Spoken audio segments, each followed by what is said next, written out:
Okay, so we just got the notification that we're recording. So just for everybody that's on the meeting, you are being recorded, just a FYI. Thank you.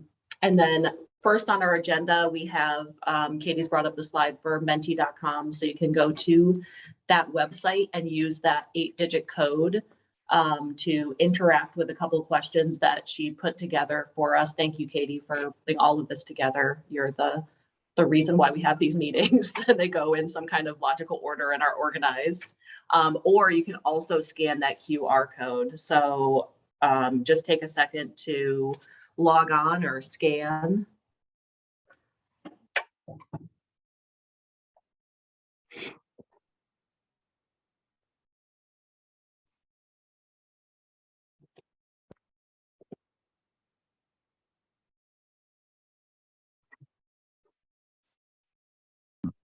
Okay, I'm gonna go ahead and move forward with the first question. Oh, wait, I need the code again. Oh, yeah, absolutely. Very slow. No, that's okay. Okay. Okay, This is perfect. the lowest one, so I'm good. Okay, so the first question, yes, what region of Kansas City do you serve? This is so cool. I've never done this before. I'm gonna guess Allie's the exclamation point. Can you put up the code thing again or read it out? Yes, let me just go back. We can post it in the chat box. Would that Yes, work? yes. Like,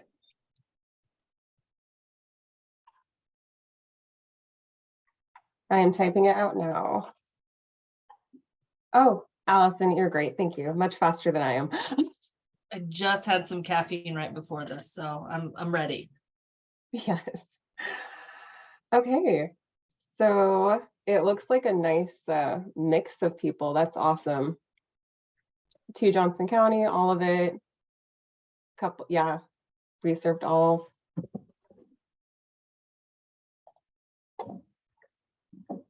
And so No Wyandotte. Yeah, you know what? Missing You're right. Wyandotte. There wasn't a Wyandotte. There's not Yeah. a Jackson Plate. Is does I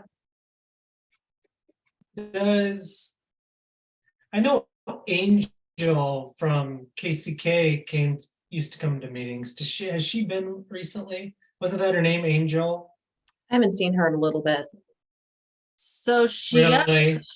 she got married, so she was out for a minute. She is back. I know that they've got some big projects going on there because I did run into her at the annual state conference. She was there and I said hi. And we briefly touched base. She was, yes, I need to get back to those. So Cool. Well, She's maybe aware. we should just as a carrot ask her to present some of her stuff at an upcoming meeting. Then she has to come. yeah, we can do that. Jen, do you know Angel pretty well? Nope. Okay, I can reach out to her. I still have her contact information. So I'll put that on my to-dos. Cool, just an idea, just so we can, I know she came quite a bit last year, but Yeah, she was pretty active. cool, thanks. All right, then the second question, what activities are you looking forward to doing the most in spring?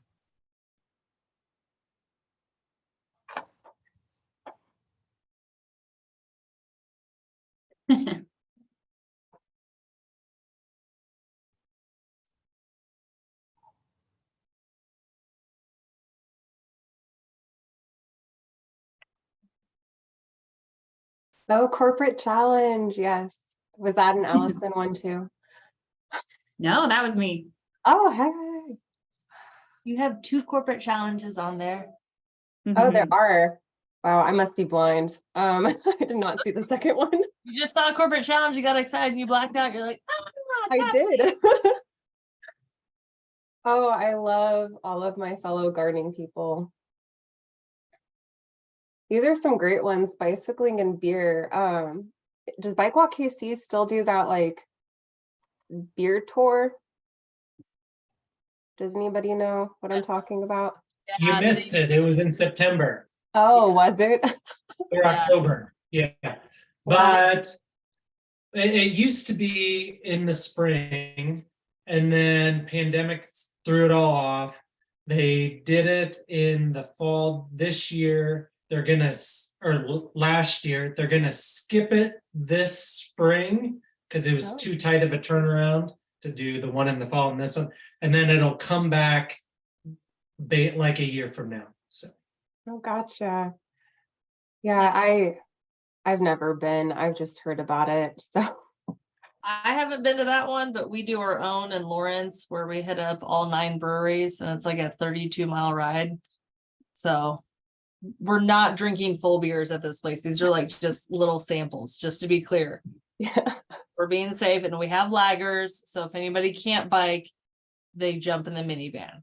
I'm glad you said, because I was like, that could be a show. All I'm on bikes drinking. It has been. The one guy who tried to go hard last year ended up in one of the lakes at a stoplight. But it was Oh. fine. We put him in the van. He's fine. I didn't know Lawrence had that many breweries. I should check those out. Yeah, holler, you can come over and we'll take you on our route. Now they do have some satellite breweries as well. It's like Lawrence Beer Co., their main one, and then Lawrence Beer Co. West. Henry T's is considered the one with their stuff with the Yankee Tank and all that. Oh, wow. That's awesome. That's fun. I But didn't we're know that being- Lawrence was that exciting. There's lots of good things happen there. It's one of the best cities in Kansas. Come on. Rock Shock. Robin, Yeah, was that a Rock part of your family doing the bike event? You are muted, so all I can see is the picture. yeah, Okay. yeah, that was from the Tour de Beer last year, Oh, that's cute. last fall. That Yeah, is- we had the that little one little looks munchkin came great. with us. Yeah. She was our DD. Just point and direct. Yeah. Well, those were all the questions. Thank you so much for participating. Jen, did you want to cover the agenda? Sure. So I think we've kind of already covered the welcome and introduction. We have guest speaker Sally Cook talking about cornerstones of care. Thank you, Sally, for coming to present for us. And then we're going to talk about implementation proposals. I believe, Allison, you said that we had at least one application and our next due date is coming up. So we want to review those today because the due date is Tuesday, March 14th. So if you have anybody that might be interested, they might be able, I don't think they'll be able to squeak it in before this March 14th deadline, but we are reviewing them quarterly. So there will be another review in June. Okay, and I'm seeing the message. We might have 2 more that we found out about yesterday, working on the application now. And then just kind of going down the agenda, sector resources, just a reminder about the KCPA plan website. We've got some information there. And Katie, I'm not sure exactly what the sector resources relates to. Is that regarding the implementation proposals? No, so we are working on including resources on our Kansas City Physical Activity website that are sector specific. So if we have time, I was going to go ahead and share that and what it looked like and just kind of get ideas from the group on what kind of resources they would like to see under the park sector. So Okay. we have a Okay. meeting Thursday actually with Techie, and we'll see how they're doing on including those resources on our site. Okay, so we'll do that update. And then just to kind of go through the other things, there's group updates. So Robin, I saw your message. You want to share some information, and then any other updates, and then we'll talk about future meetings at the very end. And so this meeting is scheduled to last an hour. We like to be very mindful of people's time, so we'll keep it moving. We'll hop right into Sally. Okay, wait, thanks. I was telling Katie earlier that I'd much rather be asking people for money than doing technology. I still am not very good at technology, so give me a second. Hopefully this will work. Can you all see it? Uh-huh. Yay! Okay, so I want to say thank you. I want to say thank you to Kansas City Cobra Challenge, especially because you guys have been so amazing to work with, and we are super excited to be playing in the games this year. So we have this thing called, we do a community meeting for every single meeting we do, from kids that are just one-on-one with their caseworkers, or if it's myself and my supervisor, we have these 3 questions. And so I always like to start our meetings when I present with these 3 questions. And if you guys don't mind playing along. So I'm going to ask who you don't have to say who you are because you all know each other, but I'm going to ask how you're feeling, what's your goal for the time together, and who can help you if you need assistance. So I'm going to start with Allison. How are you feeling today? Caffeinated, other than tired from all the CPR. Oh, the CPR. What's your goal for the our time together?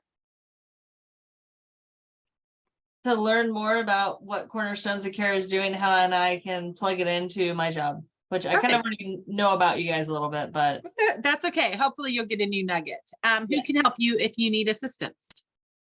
well, I always know to reach out to you, but typically I heckle Lacey because I Okay, know perfect. she's my boss and she knows Cornerstones of Care very well. She does. So now, Allison, you ask those 3 questions to someone else on the team. Oh. Bonnie, are you on? Yeah, I'm here. Hi, Bonnie. Hi. How are you, Bonnie? Good Hello. morning. I'm a public health nurse up here in Mercer County by the Iowa border. Just Awesome. kind of getting on to see what you guys are doing down the KC area, if there's anything that could work possibly in our little rural community. I love it. How are you feeling today, Bonnie? Oh, I'm feeling pretty energized, even though it's kind of gloomy and rainy up here. I love it. And then Bonnie, what is your goal for our time together today? Just to learn more about what you guys are doing down in the KC area. And like I said, what can maybe help us up here in our rural community to get more people interested in being more active and healthy. I love it. And then I would ask that who can help you, but Sally said to only ask 3 questions. And I think we're all going to be able to help you with that, Bonnie. Good. Thank you. All right, Bonnie, your turn. Okay. Lacey, Yes, ma'am. how are you feeling today? I'm a little sluggish today, if I'm being honest. It's Wednesday and it's rainy and I'd rather be watching Netflix. No offense. No, but I'm excited to be here on this call, and I just look forward to learning any and all things. I'm a little bit new in this role, so when I get to join Allie on some of these different sessions, it's always an opportunity for me to learn more about our reach here in the KC Metro. So I'm excited. Awesome. Thank you.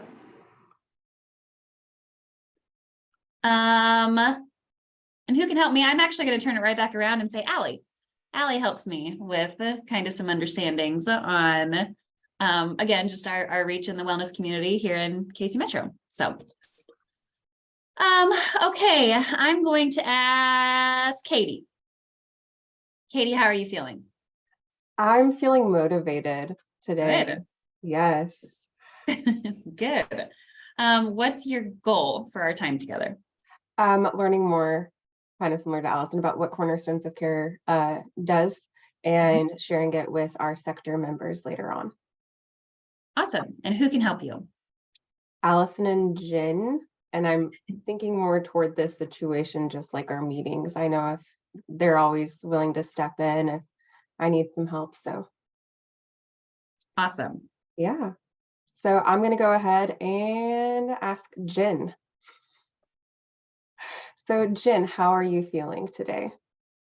I am feeling pretty positive despite the weather. It's kind of gloomy, but it's still warm. Yeah, the weather today, it's crazy. What's your goal for our time together? To completely repeat everything that you and Allison said, just to kind of learn more about Cornerstones of Care. And who can help you? Well, I definitely rely on your help a lot for this sector meeting. Like I said at the beginning, I don't think that they would really be running without you. And then Allison, of course. I appreciate that. All righty. Let's see, Jertem Taylor. Yes, thank you. Hi, I'm Jatim Taylor with Front Porch Alliance. Okay, so you answered my first question. Who are you? Yes. How are you feeling? I am feeling pretty good right now. And what's your goal for our time together? To link up and see what ways the collaborations can happen. All right, thank you. You're welcome. I think that's everybody. Wait, Yep, Robin Sally? hasn't gone. I Who don't think hasn't? Robin hasn't gone. Robin, okay. Oh, I gotta roll over. Sorry, Robin. Robin, how are you feeling today? I'm feeling pretty good. I had a good meeting this morning that I'm going to tell you guys about later. So that's for work. I'm feeling pretty good. And my wife is actually in Uganda this week, so I'm taking care of our kid by myself. And I'm over halfway through with the week, so I'm feeling really good about that. No trips to the emergency room yet, knock on wood. So yeah, doing pretty good.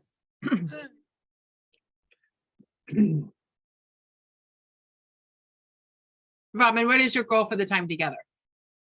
Oh, that's right. Sorry. Yeah, so I love all of these meetings because I get to figure out or hear what everyone else in Kansas City is doing. So I love to hear about the updates. And then, like I said, I have some exciting information that I want to share to this group about a project that we're working on in the sports sector that I think this group is going to be really interested in. And who can help you if you have questions? Katie helps me all the time. As she knows, I forget everything. And so like Jen said, without Katie, I'm like a chicken with my head cut off. Okay, so Robin, then you asked me those same questions. Okay, so let's see, you already said who you are. So I'm gonna ask, how are you feeling today? I am feeling thankful. And no follow-up questions allowed, is that right? No, you can ask whatever you want, but Oh, these are okay. usually the first Why- three what- questions. Yeah, why are you feeling so thankful? I am thankful because I was invited to this meeting and I love to spread what Cornerstones of Care does in our mission. And I'm also thankful because I had computer problems and I had to go to work and get trade out my computer. So it's now working. So I was like, I have a meeting at 12 o'clock. I have to get a computer. So I love it when things can be fixed and I don't have to be doing the fixing. So that's one of the other ways I'm thankful. Yeah, that's a good reason to be thankful. Mhm. What's your goal for our time together? I am just excited. My goal is to talk to you guys about what Cornerstones of Care does. And I'm going to Great. ask you all for some help. So that is a mini therapy session that you probably didn't realize that you were doing.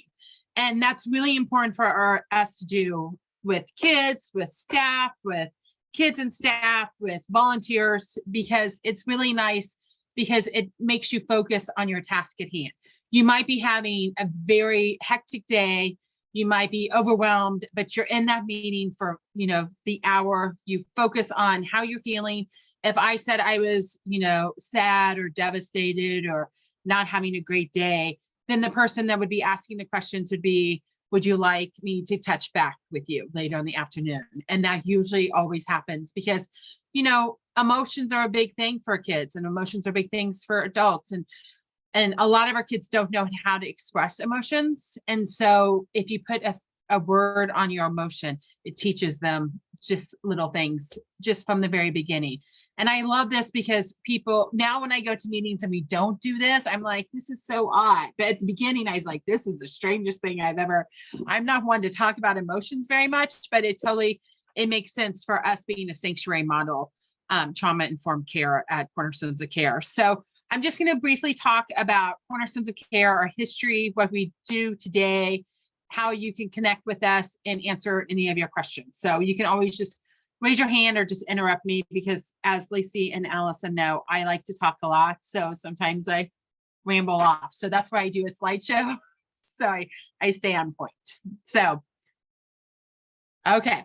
Our history is, most people don't know, but Cornerstones of Care has been around since 1870 in some shape or form. In 1870s, after the Civil War, there was a group of women called the Women's Christian Association, looked around and realized there was a whole generation wiped out, and the elderly needed help and the children needed help. And so they came with 20 philanthropic women and they started the Gillis Home. And the Gillis Home was 10 orphans, 10 boys in downtown Kansas City. And now we're at the Gillis campus, which is 8150 Warnell. So we're in the Waldo area, and we serve about 15 to 17,000 children a year.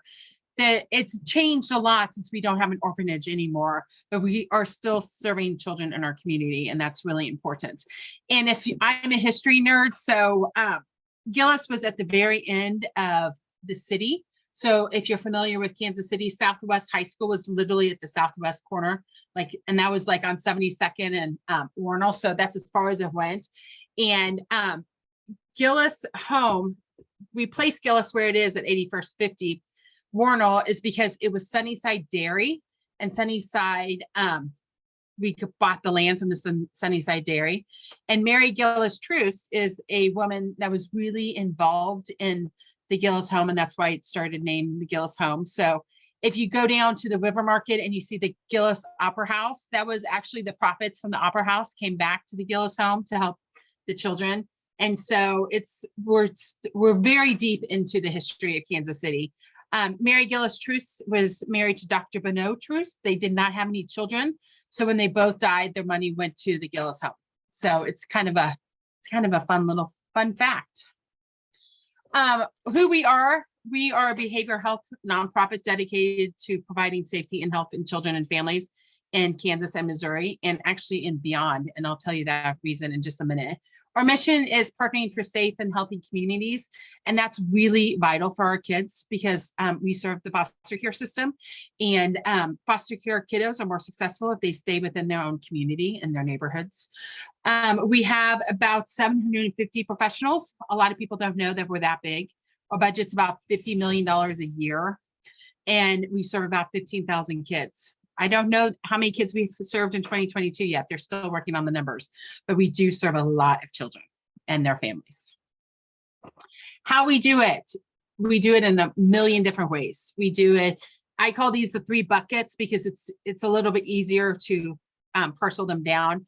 We have youth and family support, we have foster care and adoption, and we have education and training. So youth and family support is, we want children and families to heal from trauma, and we empower the families for the skills and resources to be successful. And we do that in a variety of different ways.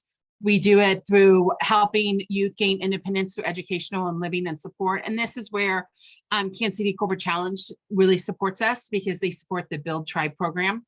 And the Build Tribe program is one of my favorite programs we have at Cornerstones of Care. And this is teaching kids to be able to live at a livable wage when they leave the foster care system, because a lot of our kids don't go to college. Not all kids need to go to college. Not all kids are successful in college, but not all kids need to be working at McDonald's or the Home Depots and working retail. They can actually have a livable wage. And so this program, Build Tribe, teaches building trades, teaches landscaping and horticultural, and it teaches culinary. And those are the 3 things that we teach the kids. We have, and I'm happy to share some of our videos. We had Savor the Sound, which is their fundraiser. I'm sorry, I have a dog. Give me 1 second. I'm going to throw him out.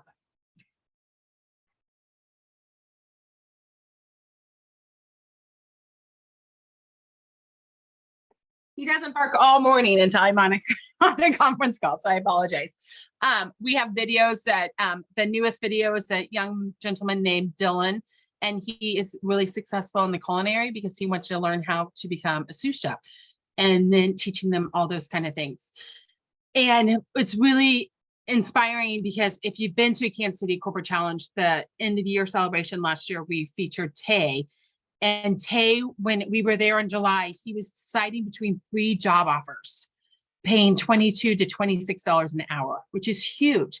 And he's building things with his hands. And it's really important for our kids to realize that they can be successful. And so that's what the Build Tribe does. So we also have farm sites. So if you guys ever want to come out and see the Ozanam farm site, it's amazing. We did over 2,200 pounds of vegetables last year. So that is one way we support through youth and family support. We have foster care and adoption, just unifying and reunifying children with their families. And a lot of our families are kinship families in foster care. So that means like when you get removed from your home, you go to your grandma's home or your aunts or your uncles or your siblings. So we really focus on keeping the families together because the foster care kiddos are much more successful that way. And then we also have education and training. And this is what I always like to say that this is where the and beyond is. And beyond means that we have BIS training for teachers. So we all have been in school and we've all been in the classroom with the kid that acts up. They act up because they have behavior issues or they don't want to do their math. My kid in my grade his name was Charlie. Every day he would go to the principal's office and then he realized if he acts up, he doesn't have to do fractions. So every math time he would get removed from the classroom. I mean, kids are manipulative. I mean, I have 2 of them and I know their games. And so our BIS program teaches those teachers how to interact with the kids and talk them down from the ladder through a BIS program and teaching them how to get their emotions out, teaching them how to be much more successful. Because when you become a teacher, you don't get taught in behavior and trauma and sanctuary model. And that's what our BIS program does. We also have, so the kids that just won't be successful in their own home school district, their neighborhood schools, they can come to our day treatment schools. We have the elementary school at the Gillis campus, and then we have the middle and high school at our Ozanam campus. And those kids learn differently. We have a continuum of care of caseworkers and therapists to interact with the kids that are having behavior issues and trauma. And so that's really been successful. And those kids actually have a really cool initiative called Seed to Plate, which is part of the Build Tribe program. And it's funded by the USDA. And it's teaching the kids from planting the vegetable or the fruit to eating and cooking the vegetable or fruit. And so one of my favorite things is I was there in June with the tour group and they were doing tomatoes and we had so many tomatoes. So cherry tomatoes this year were just like candy. I couldn't get enough of them. And they were teaching them all different variety of tomatoes. And then in school, they also taught them how to make fried green tomatoes. They taught them how to make tomato soup. They taught them, and then they learned how to make a tomato pie. So if you're from the South or with mayonnaise and tomatoes and it's a pie, the kids thought it was going to be so disgusting and they loved it. So these are kind of experiences they get to interact with. And then they get to take the recipes and the tomatoes or whatever they're using home with them and they can eat with their families, what they learned how to cook. So it's another way to empower them to be like, we can make tomatoes, we can grow tomatoes. And a lot of times our kids, we have about 36 school districts across both sides of the state line to come to our schools. And so they could be coming from Johnson County or they could be coming from, Wyandotte County. They're all over the place. So demographics are all different. And so it's important for our kids to see that they can grow food and be like having good food. And a lot of them become gardeners at their home.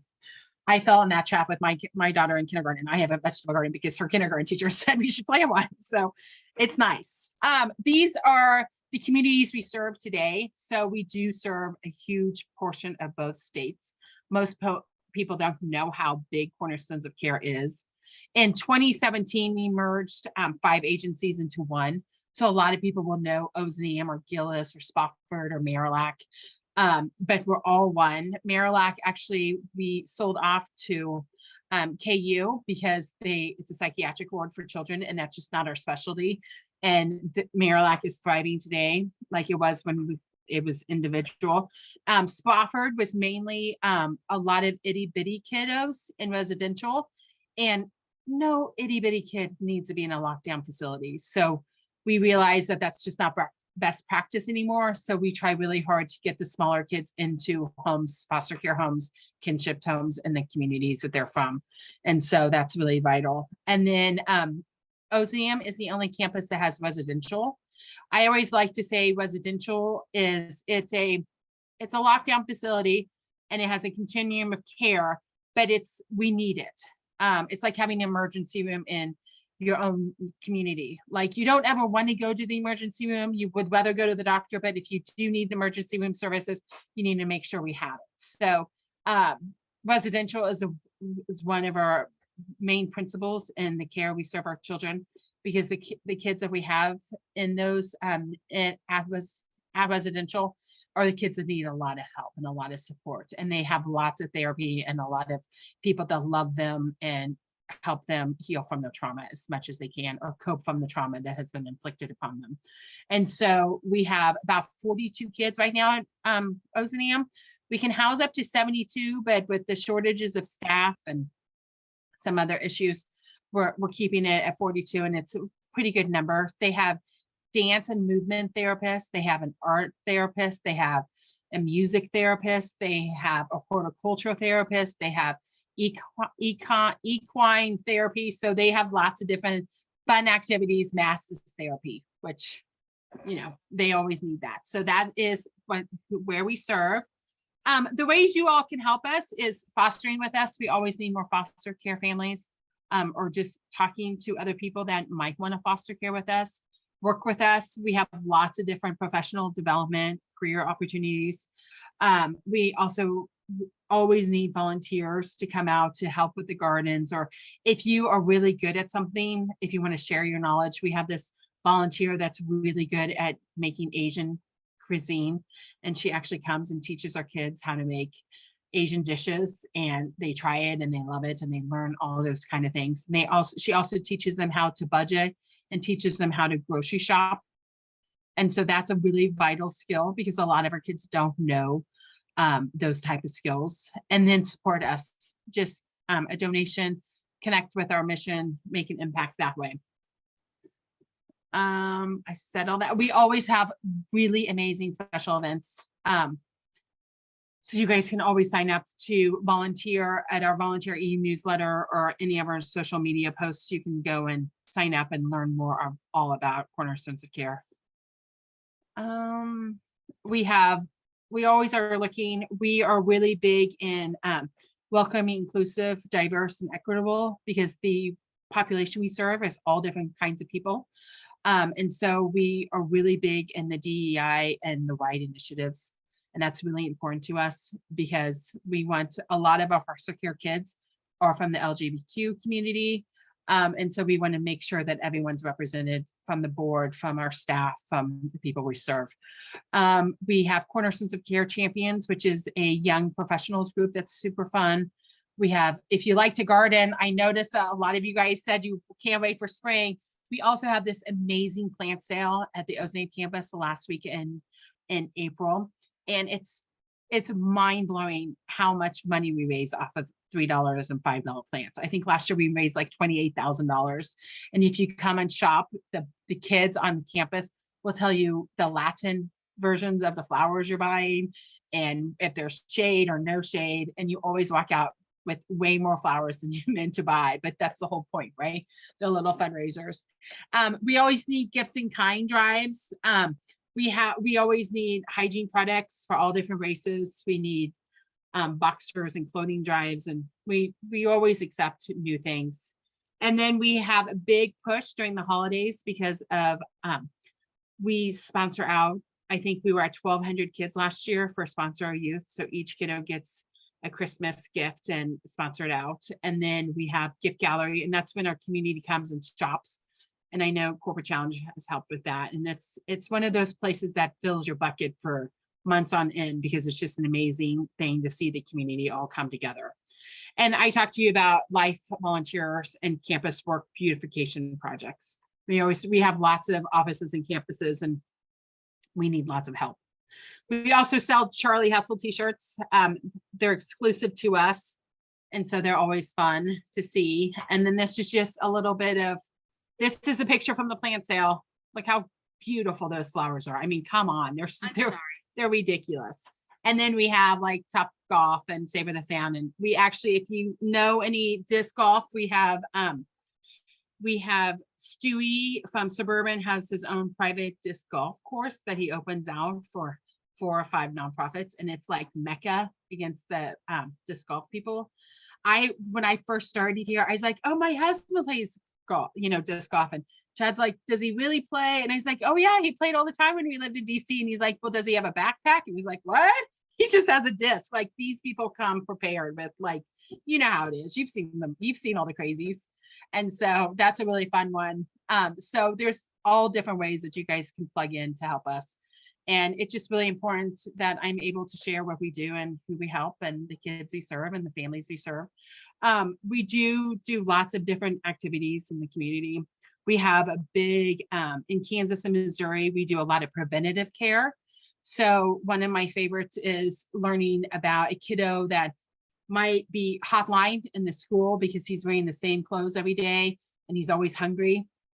And so we'll send Department of Family and Children's Services will send somebody out to investigate the home, and we'll go out, and then it might be as simple as, they can't afford their electric bill, so that's why their washing machine's out, or the mom has some alcohol abuse problems. And it's working within the community and making sure this family can stay as a unit safe. And it's a 12-week program, and it's pretty intense. It's usually 8 to 10 hours a week or so that we're in the home, teaching the families how to interact, teaching them how to be successful.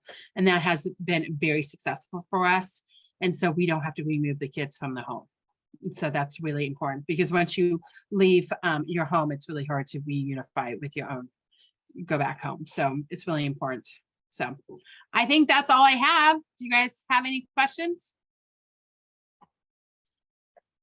We do a lot, and our kids need a lot of help and services, and we just need you guys see it, especially like at Children's Mercy and KU, you see it, Front Porch Alliance, you see the population we serve and the kids we serve and the families we serve. And, it takes the community to help the kids. So. And I welcome you guys to come and take your tour, and it's a remarkable place. So Sally, when you do your plant sale, I know that you always send out a link to us, but I think that's something that we could definitely share with our Healthy Lifestyles newsletter. And so that way we can get that information out there as well. Oh, perfect. So I will send that to you today because we already have it all worked out. So awesome. Great. Yeah, I can forward that on to Katie, and we can get it included and get it posted as well on the corporate challenge side of things too. Yeah. I actually have it pulled up already, the events that you have. So I'm interested in that disc golf one. Yeah, it's really fun. I mean, it's a beautiful course. I mean, you could eat off the floor at the barn. I mean, it is pristine. It's amazing. That's awesome. So Sally, I know that you didn't have your numbers from 2022.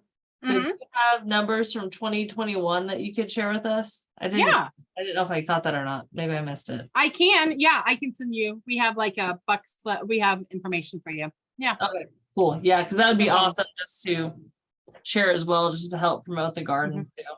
Just you guys have such an impact on the community, and it's awesome. It is.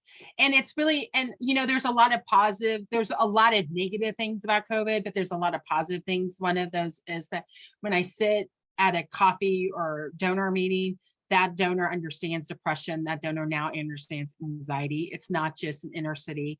It affects everybody. Mental health affects everybody. And that's really important because we've been in this for a very, very long time.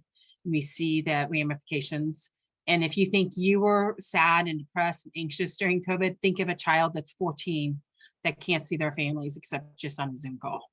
It was really, it was life altering. And so.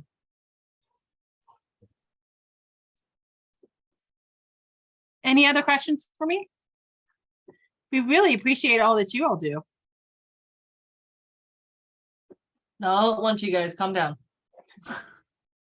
Well, if you think of one, Lacey and Allison has my email and Katie has my email too, and I'm happy to answer them, or if there's a way you guys would like to plug in or learn more, or if you have a question, and I'll get you the impact numbers. And then once we have the newest impact numbers, which should be coming down in the next few, I know we'll have them by the end of the month.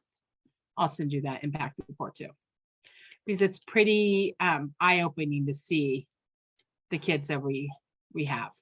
Like I know, like an example is like in 2019 in Wyandotte, Leavenworth and Atchison, we came with almost 1,200 foster care kids came to us with the new contract on October 1st at 12:01.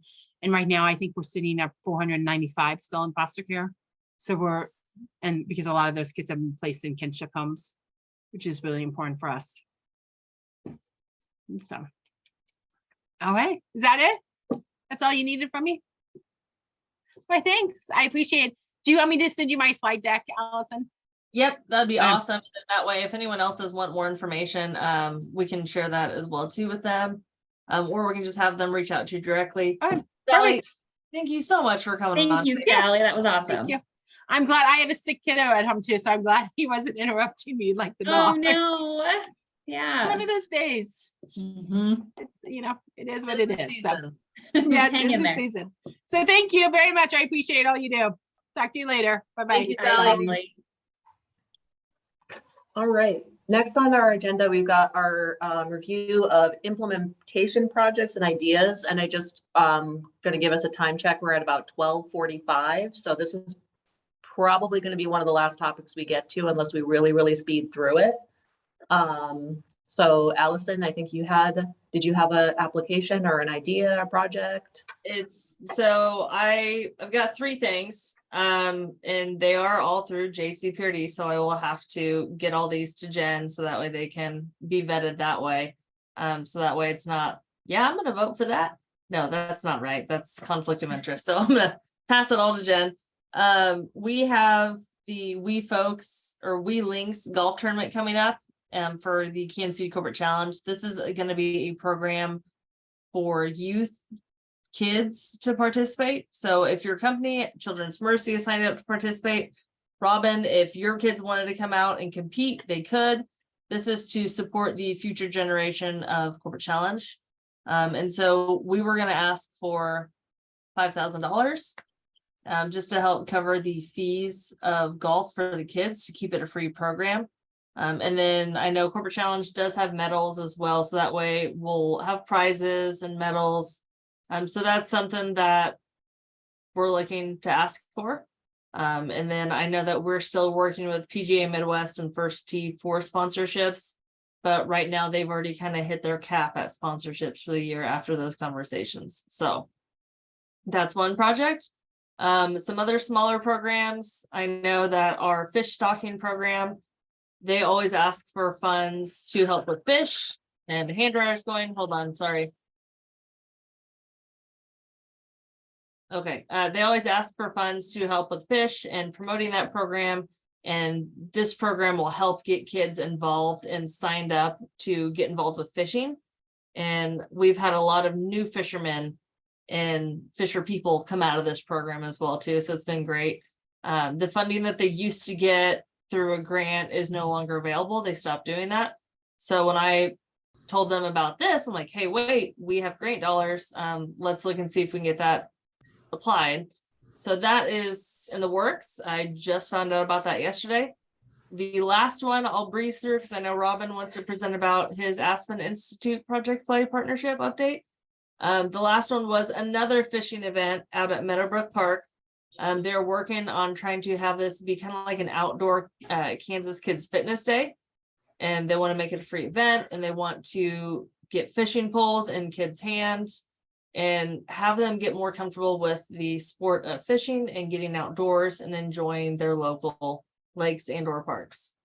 So that is the goal of those 2 fishing programs. And then also kind of the goal of the We Links golf, except not fishing, but golf.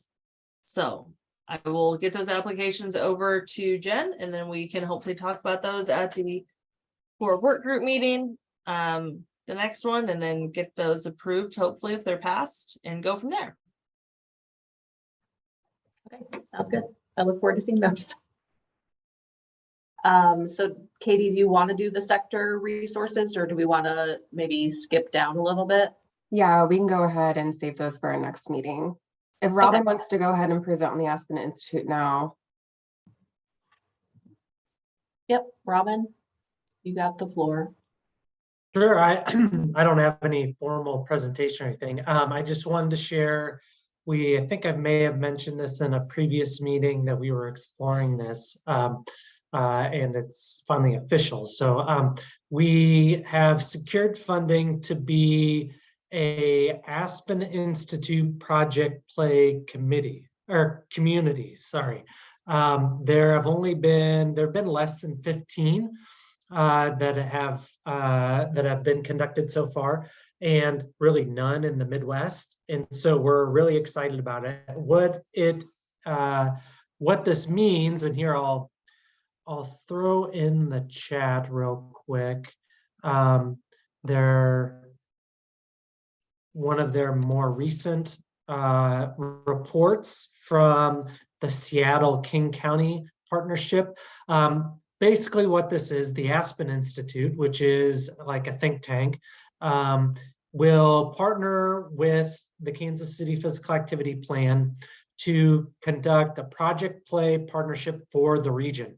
They'll come in, they'll spend about a year collecting data and other information from kids and relevant stakeholders about what is the current state of youth sports in our region.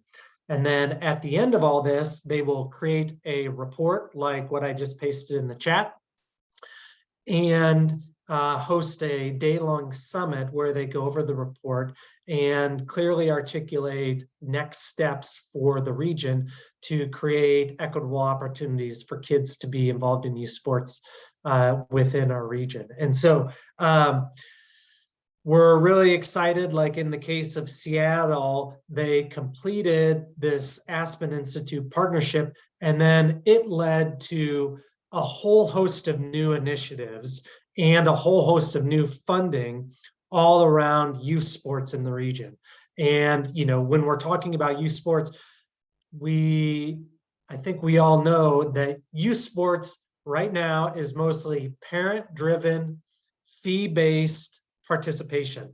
And what the Aspen Institute generally recommends as part of their next steps is a whole host of initiatives to move away from that model. That model is still going to exist, of course. We're not eliminating it by any means, but we're creating new opportunities that are free or low cost, and there's equitable opportunities. So as we move throughout this process, there is obviously a huge role for Parks and Recreation departments to play in this process, because that is a major source of sports participation, and especially affordable sports participation within a kid's own neighborhood. So as we move forward with this, I'll be coming back to this group with more specific asks. But as of right now, we're kind of in the preliminary planning phase, and everything will officially kick off in August, but there will be some activities and ways to be involved before then. So we've got a little bit of a runway ahead of us, but there will be things going on. And I think there's going to be a lot of opportunities for the people on this call and your colleagues in Parks and Rec. So very, very, very, very excited about it. So anybody have any questions about that? Cool. I have a question. Sorry, Robin. That's awesome. I'm looking over that report now. So I know that they're going to come in and get data. Is there anything that Park and Rec agencies can do directly to help? Just like we can spread the word, give people a heads up about this, that it's happening. Yeah, at the moment, I would say there's nothing specific to do. Okay. But the things that we're starting to think about, and we will get more details over the coming months, is things like who should be involved. So like Johnson County Parks and Rec, who do we need to be at the table there? What are other partners within the region, your colleagues, that we need to get involved? Is it, you know, the sports directors of these parks and recs? Is it someone higher up? Is it like the director? Other things that we talked about today, I had a call with them this morning, which is why I was so excited. Data is going to be a big part of it. And we were talking, you know, they have ways that they can get like youth sports participation data, but really it's a mix. There's, you know, not a system that you can go to get this. So I guess also be thinking about if you have data regarding kids participating in sports through your departments, think about what you might have and what you might be able to share.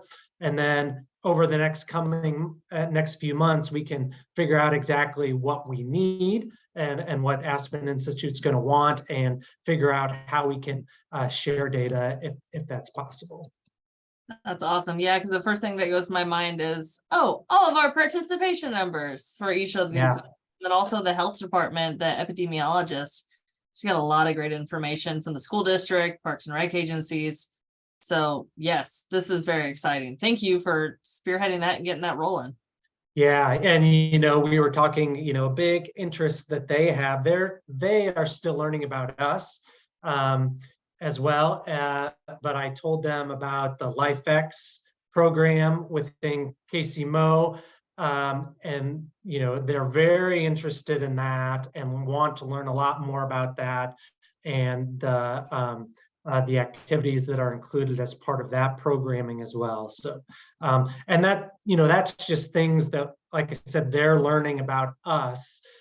So that process is just going to continue over the spring and into the summer. So if you guys have anything that you're like, oh, I need to make sure they know about what we're doing too, please just pass that on to us.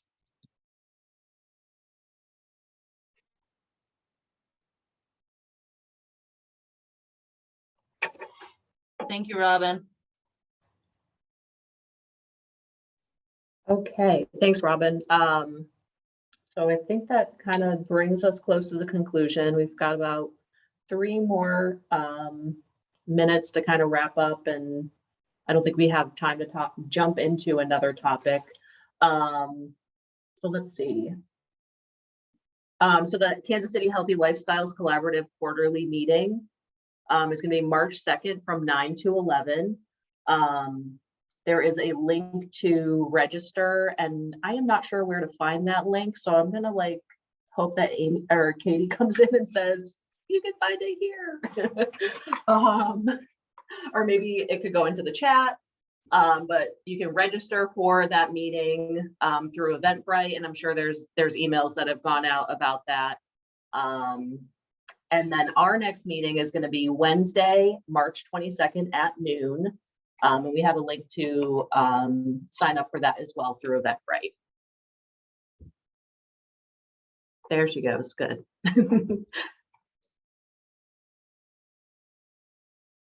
All right. Well, I think that's it. I think we've kind of covered everything. Thank you to everybody for coming. I think Sally looks like she hopped off after her presentation, but really great presentation. And thank you to everybody again, and have a good week.